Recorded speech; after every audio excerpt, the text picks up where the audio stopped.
He lost his job on the same day he got the news that his father was hospitalized for the last time. His mother sobbed helplessly over the phone, and his best friend cut off all contact after borrowing money and never paying it back. In that dark moment, he called her, the only person he still had hope in, Deanna. But her voice was calm, like there had never been any love between them. "I'm sorry. I can't do this anymore." The world collapsed. Not because she left, but because she left when he needed her the most. Since that day, he was no longer himself. He stopped looking for work, stopped reaching out to anyone. Even calls from his mother grew sparse, until all that remained were short messages, "Don't give up, son." But he had nothing left to keep going for. Every morning he woke up feeling like he was sinking a little deeper. His small rented room, sealed tight, let in barely any light. What little did manage to enter felt foreign. He lived on instant noodles and cigarettes. Sleepless nights stretched endlessly, with only her voice echoing in his mind. "I can't do this anymore." He looked back at old photos, at the days they were still happy. Holding hands at the train station, racing through the rain together, her promise, "No matter what happens, I'll stay." Now, all that was left was a cold, empty space. He used to blame her. Used to call her a traitor, heartless. But over time, the anger gave way to exhaustion. No more tears, only one question that played on repeat. Why did she choose to leave, at that exact moment? The day his father died, he didn't make it back in time. His mother's text was painfully short. "Dad's gone. You don't need to come home." He sat frozen for nearly 2 hours after reading it. No crying. No pain. Just a crushing weight on his chest. The feeling of being utterly useless, utterly alone. He once thought he was strong. But now, he was just a shell drifting through his own sorrow. The things that once made him feel alive, love, family, friendship, had become evidence of complete failure. There was no will left in him to move forward. No goals. No destination. Only one thing remained. A question without an answer. If she loved me, why did she leave right then? Since that day, he was no longer himself. He stopped looking for work. Stopped talking to anyone. Even his mother's calls came less and less, until all she sent were brief, pleading texts, "Don't give up, son." But he had nothing left to hold on to.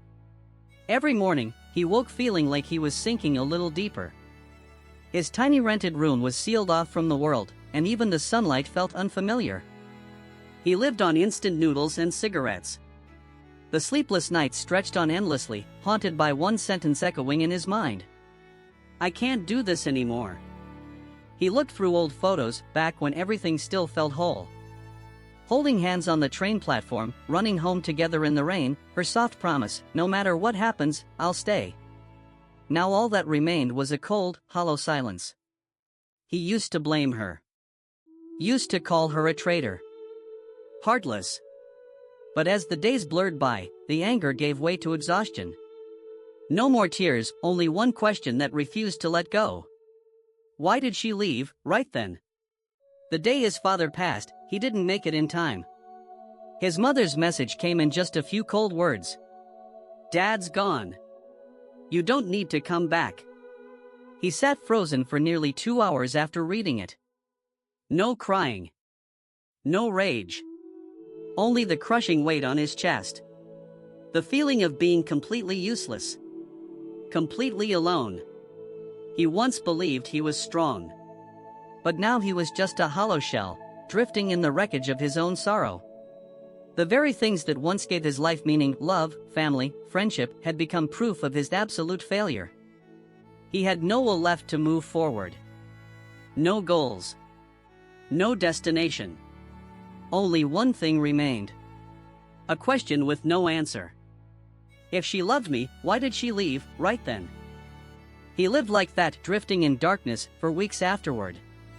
He stopped counting days, couldn't tell morning from night. Time lost all meaning. Only the emptiness felt real. Then one night, he dreamed of his father. His father stood beside a hospital bed, thin, pale, fragile, but his eyes were calm in a way that didn't belong to this world. He wasn't angry. He didn't blame him. He just said one thing. You have to live. Don't let anyone or anything keep pulling you under. He jolted awake, cold sweat soaking his back. For the first time in weeks, he turned on the light. It was too bright, stinging his eyes, and he squinted. But he didn't turn it off like he usually did. He looked around the room, cluttered, dusty, lifeless. Like his own mind. And for the first time, he felt something. Disgust. Not at the world, but at what he had become.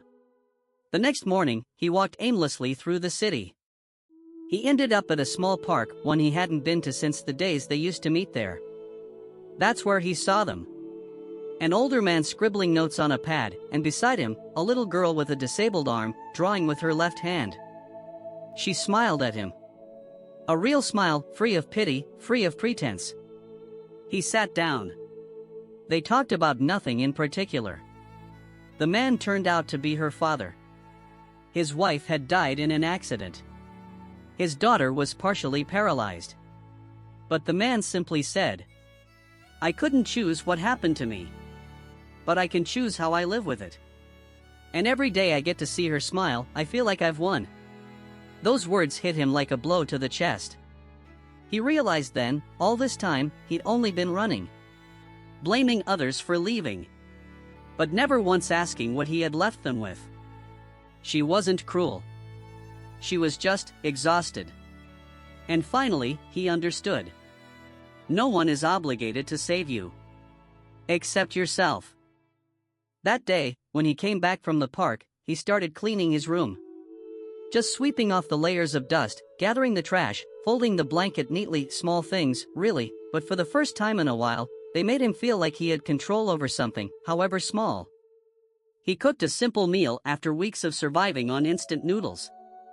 The smell of warm rice, the soft crackling sound from the pot, it brought a strange warmth to his spine. No one was there with him in that moment. And yet, for the first time, he didn't feel alone. The next day, he called his mother. She picked up after 3 rings. Neither of them spoke for the first few seconds. He tried to keep his voice steady. Mom. I'm sorry. I'm trying again.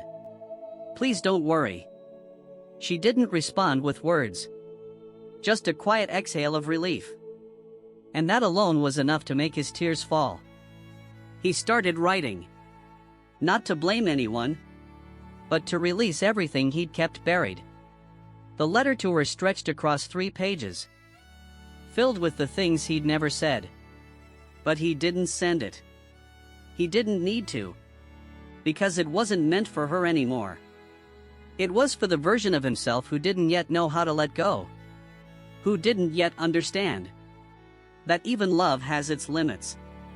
One day, he saw her from a distance. Her hand in someone else's. Smiling, her eyes soft in the way they used to be with him. His chest tightened. But it wasn't anger or bitterness. Just a quiet ache of something once beautiful. She had chosen her path. And now, he was learning to choose his. Not to chase the past, but to walk forward. On legs that stood on their own. For the first time in months, he looked at himself in the mirror. The dark circles were still there, the cheeks still sunken. But there was something different in his eyes. Calm. Clear. Alive. Time passed, not fast, not slow, just enough for him to realize. No one ever truly gets over loss. People simply learn to live with it. Bit by bit. He got a new job. Not as big or ambitious as before. But manageable. Steady. He woke up early, made coffee, read the news, went to work, exercised. Little things, done over and over. Slowly gave life a rhythm again. No more feeling lost. No more waking up in panic, unsure what he was even waking up for. Some days, he still dreamed of her. She would walk past him, smile, and say nothing. He'd wake up, hand resting on his chest, feeling the heartbeat. Soft, but steady. He no longer wrote letters to her. No longer tried to make sense of everything in his head. He had stopped looking for reasons to hold on to someone who had already let go. That old love, if still in his heart, now lived in a small corner. Closed, clean, without bitterness. One weekend afternoon, he returned to his hometown. He sat beside his father's grave, laid down a bundle of white chrysanthemums, and quietly spoke about his new job, the days that had passed, about how he had come back to life. Not brilliantly, not dramatically, but truly. He stood up, brushed the dirt off his knees, and smiled into the afternoon light. "I'm okay now, Dad. You can rest easy." Weeks later, in a small cafe, he met a stranger's eyes. There was no rush, no expectation, just a glance, and a quiet smile he returned. Not because he needed someone to fill a void, but because his heart had grown light enough to open again. He didn't know what the future would bring, but for the first time, that didn't scare him, because he had learned how to keep walking, even if no one walked beside him.